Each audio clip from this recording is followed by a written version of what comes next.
Vamos a tener la proclamación de la palabra de esta tarde con el sermón El creyente como la sal de la tierra, con el expositor, el presbítero Wilmor Madera Rivas. Muy buenos días, hermanos. Reciban un saludo del presbiterio peninsular, presbiterio de esta iglesia, y pues nos da mucho gusto poder estar en esta mañana sirviendo al Señor entre ustedes. Como ya se comentó, el servidor viene de Mérida, soy yucateco, ¿verdad? Y pues los yucatecos sabemos que no podemos escondernos, enseguida nos detectan, ya sea por nuestra fisonomía o bien por nuestro acento. Por todos lados, como aquella familia yucateca, amigos míos que fueron a la Ciudad de México, y el papá estaba muy preocupado por todas las historias, ¿verdad?, que hay de terror acerca de la Ciudad de México para los que somos de provincia, y pues tenían ese temor el papá, así que quería esconder la identidad porque no vaya alguien a tomar provecho de eso, ¿no?, al saber que no eran de allí. Entonces estaba con la familia allá en el metro y les decía: por favor, no hablen, no hablen, quédense calladitos, no vayan a saber que somos de Yucatán. Y entonces el metro, pues, en un frenón o algo así, un movimiento raro que hubo, todos quedaron pues en impulso, y los niños dijeron: ¡guay! Inmediatamente yucatecos. Es imposible, ¿verdad?, guardar tu identidad. Eres lo que eres, y tarde o temprano la esencia de nuestra identidad siempre sale a relucir. No podemos esconder lo que somos en verdad. Finalmente, siempre seremos reconocidos. Y aquí en el Evangelio según Mateo, capítulo 5, del capítulo 5 hasta el capítulo 7, encontramos lo que se ha venido a llamar el Sermón del Monte. Y entiendo que han estado explorando las realidades, las verdades de estos pasajes. Y en esta porción bastante extensa, Jesús nos enseña básicamente quiénes somos y cómo debemos vivir como creyentes en Cristo. Es una enseñanza condensada en unos capítulos de la identidad del cristiano, del ciudadano del reino de Dios. Ahora bien, de manera específica, en el versículo 13 del capítulo 5, y si tienes tu Biblia puedes tenerla abierta en este versículo, un versículo, el capítulo 5 de Mateo, versículo 13. Jesús nos dice algo muy importante acerca de la identidad de aquellos que están en una relación creciente con Cristo. Dice algo muy importante que caracteriza a aquellos que se identifican con Jesús y creen en Él. Algo que debe ser, reconocible e inconfundible en aquellos que son sus discípulos. Y dice Jesús en el versículo 13 de Mateo 5, leyendo de la Nueva Versión Internacional: ustedes son la sal de la tierra, pero si la sal se vuelve insípida, ¿cómo recobrará su sabor? Ya no sirve para nada, sino para que la gente lo deseche y la pisotee. Jesús declara: ustedes son la sal de la tierra. Y aquí Jesús está hablando de algo importante de nuestra identidad. Nos dice: ustedes son. Es decir, es algo que nos define, algo que no podemos ocultar o esconder. Si estás en una relación creciente con Jesús, esto es algo que ya de hecho te caracteriza. Ustedes son la sal de la tierra. Este es el elemento con el cual Jesús nos compara o nos identifica, con la sal. Para nosotros la sal es algo cotidiano, y la verdad sin mucho valor económico quizá. Un paquete de sal, no sé, cuesta 10 pesos por allí. Al mismo tiempo es algo que está presente en nuestras vidas cotidianamente. Estamos tan familiarizados con la sal porque pues, le da sabor a la comida. Cuando empiezas a tener problemas pues, cardíacos, este tipo de presión arterial, cuando te quitan la sal o te limitan la sal, es cuando te das cuenta cuánto dependías de ella, cuán cotidiana era la sal para ti, para darle sabor a los alimentos. Pero en los tiempos bíblicos la sal no solo tenía una función como condimento de la comida, sino tenía una función mucho más básica y fundamental. La sal era indispensable en esa época donde la refrigeración eléctrica no existía. En los tiempos bíblicos la sal era el elemento fundamental para conservar los alimentos. Con la sal se evitaba que los alimentos se descompusieran muy rápido. Era un preservador básico de los alimentos. La sal alentaba el proceso de corrupción de los mismos. La sal ha tenido este uso desde la antigüedad. En todas las culturas donde hay sal, este ha sido uno de los usos, ¿no? Mi mamá, que pues me cuenta que allá donde ella creció, en el pueblo donde ella creció, su papá, mi abuelo, vendía carne de cerdo. Mataban el animal y vendían la carne al pueblo. Y pues cuando les sobraba bastante carne, pues la salaban, ¿no? Para que durara un poquito más la venta, evitaba que se descompusiera y pudiera ser vendida posteriormente. Al usar esta metáfora de la sal, Jesús nos está diciendo entonces que nosotros para la tierra somos como esa sal para los alimentos. Así como la sal preserva los alimentos de descomponerse, de corromperse, así los cristianos, los hijos de Dios en la tierra, son ese elemento que preserva a la tierra de su descomposición por el pecado. Somos ese elemento que alenta el proceso de la corrupción del mundo. Esa es nuestra función como sal. No es que sea algo en nosotros mismos, por supuesto, sino que porque el Evangelio del Señor Jesucristo hace su obra en nosotros y a través de nosotros. El cristiano, donde está, es sal de la tierra, alenta el proceso de corrupción, alenta el proceso de descomposición. Donde hay un cristiano debe haber entonces influencia del Evangelio, de tal forma que el entorno donde ha incursionado este cristiano se vea afectado para bien. Esa es tu función y mi función. Esta es mi identidad y tu identidad como cristianos. Dice Jesús, ustedes son sal de la tierra. ¿Qué harías si te encontraras en la calle un bolso con 20,000 pesos en efectivo? ¿Qué harías?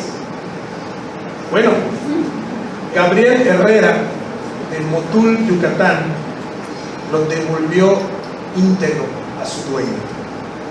Estaba él pasando por una calle allá en su ciudad, en Motul, y está pasando en su moto y miró a un costado y vio en la calle un bolso, le llamó la atención, lo recogió, lo abrió y al abrirlo vio los frascos de billetes, 20,000 pesos, y lo recogió y entonces en su interior pues notó alguna credencial o alguna identificación y fue directito con la dueña de ese bolso y se lo entregó. Bueno, así dice la nota del diario Yucatán del 14 de marzo del 2008. Este incidente tan poco común fue una noticia en el periódico por 2 días consecutivos.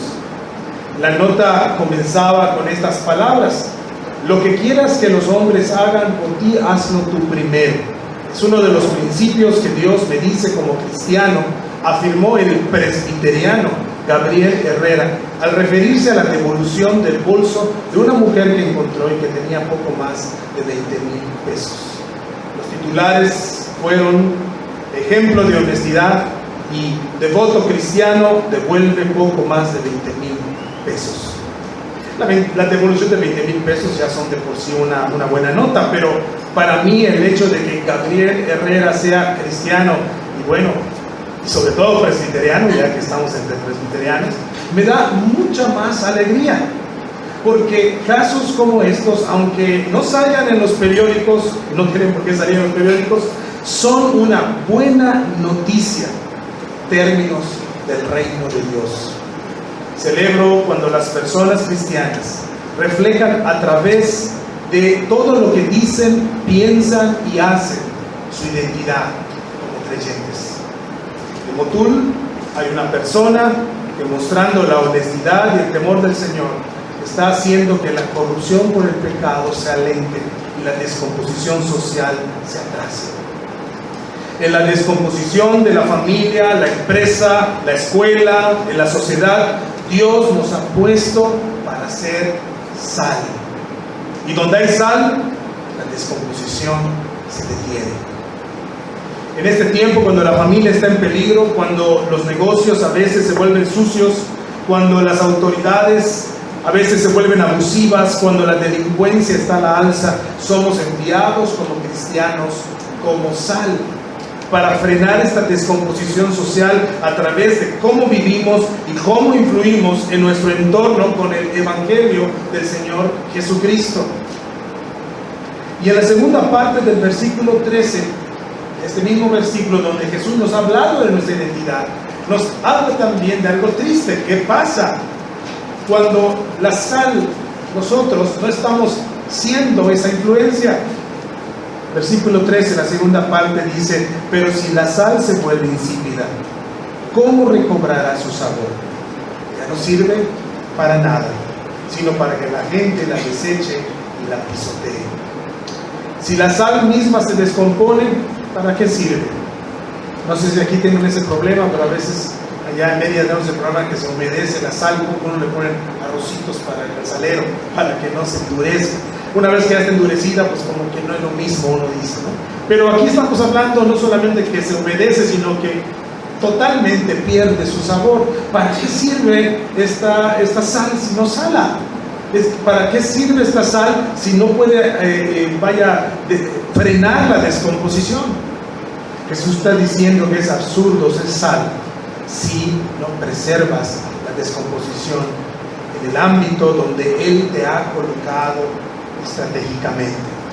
Porque no pensemos que lo que hemos vivido y donde estamos hoy día moviéndonos y la influencia que tenemos en los círculos donde nos movemos o en las esferas donde nos movemos sea porque tuvimos buena suerte, porque no existe tal cosa, no existe la suerte, o porque somos muy inteligentes, o porque nuestras relaciones nos posicionaron allá. La Biblia nos enseña que estamos donde estamos, que Dios nos ha colocado estratégicamente. Quizá estratégicamente Él te ha permitido conocer el mundo empresarial. Allí te ha colocado Dios. O a lo mejor Él te ha colocado en la escuela pública, o en la escuela privada, o en el mundo deportivo o artístico, en el mundo de las colonias del norte, o en el mundo de las colonias del sur, en el mundo de la política o en el mundo de la iglesia. Quizá en tu relación previa a Cristo, en el mundo has pasado, viviste estas experiencias de las adicciones. Allí estuviste, de ahí te sacó el Señor. O en el mundo del abuso y el maltrato, has experimentado también esto a lo largo de tu vida en algún momento. En fin, todo lo que has vivido de alguna u otra manera te va equipando para ser más efectivo a la hora de influir en pro del reino. Sale la tierra. Dios te ha colocado estratégicamente para que seas sal en la tierra. ¿Quién mejor que tú, empresario, para influir en ese mundo que tú entiendes? ¿Quién mejor que tú, profesionista, para influir en el mundo de tu área de especialidad? ¿Quién mejor que tú, que Dios ha rescatado de alguna adicción para influir en pro del reino, en el mundo de los que aún están esclavizados? ¿Quién mejor que tú, que en el pasado has sufrido quizá maltrato y abuso, que entiendes por lo que pasa a una persona así, para influir en aquellos que hoy están sumidos en ese dolor? ¿Quién mejor que tú? Dios de manera estratégica nos ha colocado a cada uno para que seamos sal, para que influyamos, puesto que entiendes cómo piensan, creen y actúan las personas en ese círculo de tu influencia. Puedes ser sal en ese ámbito en el que te ha colocado, con tal de que con mayor efectividad las buenas noticias lleguen a aquellos y el mal se detenga o se postergue. Los cristianos somos llamados a influir en la tierra de tal forma que de la corrupción por el pecado se detenga o se atrase. El otro día una hermana de la iglesia donde sirvo me platicó que estaba conduciendo por una calle de allá en la ciudad de Mérida y habían carros estacionados en ambos lados de la calle, dejando un espacio bastante reducido para cruzar por el medio. Cuando ella iba atravesando entre los carros, un autobús venía de frente, de tal manera que ella tuvo que replegarse hacia un lado y no logró calcular bien y le dio a uno de los espejos de los carros estacionados. Entonces ella entró en una disyuntiva, ¿no? O sea, realmente nadie había visto, el dueño del carro no estaba allí, nadie había visto esto, ella pudo haber seguido, pero dijo no está bien, por un lado, pero por otro lado, hijo, le voy a tener que pagar, y tantas cosas que cruzaron por su mente. Sin embargo, ella entró en razón y detuvo su carro, escribió una nota con su nombre y su teléfono para que la persona, dueña del carro, le contactara. Y entonces, más adelante, la persona le llamó y el comentario de ese hombre, dueño del carro afectado, fue: la verdad, señora, le dice, esto ya no se ve en nuestros días. Esto ya no se ve en nuestros días. El mundo está acostumbrado a la corrupción, al pecado, al mal. Que cuando el cristiano es salvo, cuando el cristiano obedece al Señor, cuando el cristiano desarrolla su identidad como creyente en todas las esferas de la vida, por pequeñas que éstas sean, es de impacto. Este hombre dijo, esto ya no se ve en nuestros días. En algo así de sencillo, somos sal en la vida diaria. Hermanos, somos llamados a hacer esas cosas que ya no se ven en nuestros días. Somos sal para la gloria de Dios. Somos llamados a ser esposos que se sacrifiquen por sus esposas y que amen a sus esposas como Cristo amó a la iglesia. Que esto sea evidente al mundo. Somos llamadas a ser esposas que respeten y honren a sus maridos. Somos llamados a ser hijos que obedezcamos a nuestros padres con gusto. Somos llamados a ser padres que escuchemos y seamos sabios para cómo instruimos a nuestros hijos. Somos llamados a ser jefes que paguen a tiempo a sus empleados y le den todos los beneficios que les corresponden. Somos llamados a ser empleados que trabajen no como para los hombres, sino como para Dios. Somos llamados a ser vecinos considerados y serviciales con los demás, estudiantes diligentes, respetuosos y colaboradores, novios que respeten a su novia como a sus propias hermanas con toda pureza, ciudadanos ejemplares dispuestos a colaborar con las autoridades civiles por el bien común. En fin, somos llamados a ser sal, no para nuestra propia gloria, sino que para que cuando los demás nos vean, vivir de esta manera que ya no se ve en nuestros días, digan, ¿quién es tu padre? ¿Qué te ha enseñado tu padre? Oye, yo quiero conocer a tu padre. Todos den gloria al Padre Celestial. Hermanos, en esa situación que estás viviendo en casa, en la escuela, en el trabajo, en el vecindario o en la misma iglesia, pregúntate, ¿cómo quiere Jesús que yo sea sal en este lugar? ¿Qué buenas obras quiere Jesús realizar a través de mí en esta situación? ¿Qué acciones y actitudes de mi parte harán que los demás miren hacia Dios? Piensa, soy sal de la tierra para la gloria de Dios. Que el Señor nos ayude a cumplir y a vivir nuestra identidad. Amén. Tenemos la alabanza 145, somos